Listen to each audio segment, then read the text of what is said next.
અને મહત્વના સમાચાર પર નજર કરીશું। અમદાવાદના નિકોલ વિસ્તારમાં આધેડ પર કાર ચઢાવવાનો પ્રયાસ કરવામાં આવ્યો। નશાની હાલતમાં કાર ચાલકે અકસ્માત સર્જ્યો હતો। અકસ્માત બાદ કાર ચાલકને આધેડે ઠપકો આપ્યો હતો અને ગુસ્સે ભરાયેલા કાર ચાલકે આધેડને બોનેટ પર લટકાવી રાખ્યા। આધેડ વારંવાર વિનંતી કરતા રહ્યા, પરંતુ કાર ચાલકે ગાડી ન રોકી જીવ બચાવવા માટે આધેડ એ કારના બોનેટ પર લટકી રહ્યા। સ્થાનિક લોકોએ નશાના ધૂત કાર ચાલકને ઝડપી પાડ્યો, ત્યારે નશામાં ધૂત એક વ્યક્તિ કે જેની કરતૂત સામે આવી છે। આધેડને બોનેટ પર તેમણે લટકાવી રાખ્યા। આધેડ કે જેઓ વારંવાર વિનંતી કરતા રહ્યા, પરંતુ તેમની ન સાંભળી સ્થાનિક લોકોએ નશામાં ધૂત કાર ચાલકને ઝડપી પાડ્યો।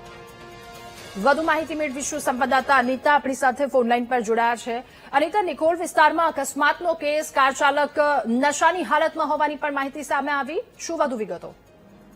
જે ખાસ જે પ્રકારે નિકોલનો આ વિડીયો જે સામે આવ્યો હતો, જેમાં એક કાર ચાલક દ્વારા અકસ્માત કર્યા બાદ વૃદ્ધ પર ગાડી ચડાવવાનો પ્રયાસ કરવામાં આવ્યો હતો। કાર ચાલકે અકસ્માત સર્જતા વૃદ્ધે કાર ચાલકને જોડવાનો પ્રયત્ન કર્યો હતો।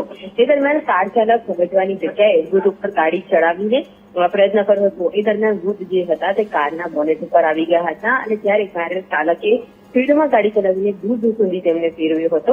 આ જે વિડીયો હતો તે સોશિયલ મીડિયા પર વાયરલ થયો હતો, જેમાં વૃદ્ધ વિનંતી કરતો હતો કે કાર રોકવામાં આવે અને તેને નીચે ઉતારવામાં આવે, પરંતુ કાર ચાલક નશાની હાલતમાં હતો અને જેના કારણે તે આ પ્રકારનું કરતૂત કરતો હોવાનું ખુલ્યું હતું। હાલ તો સ્થાનિક પોલીસ દ્વારા આ કાર ચાલક છે તેના નંબર પ્લેટના આધારે તેની તપાસ કરવામાં આવી રહી છે। જે વૃદ્ધ છે તેઓના નિવેદન લઈને સમગ્ર મામલે ગુનો દાખલ કરવાની પણ કાર્યવાહી હાથ ધરાઈ છે। જી અનિતા, આભાર આપનો વિગતો સાથે જોડાવા બદલ।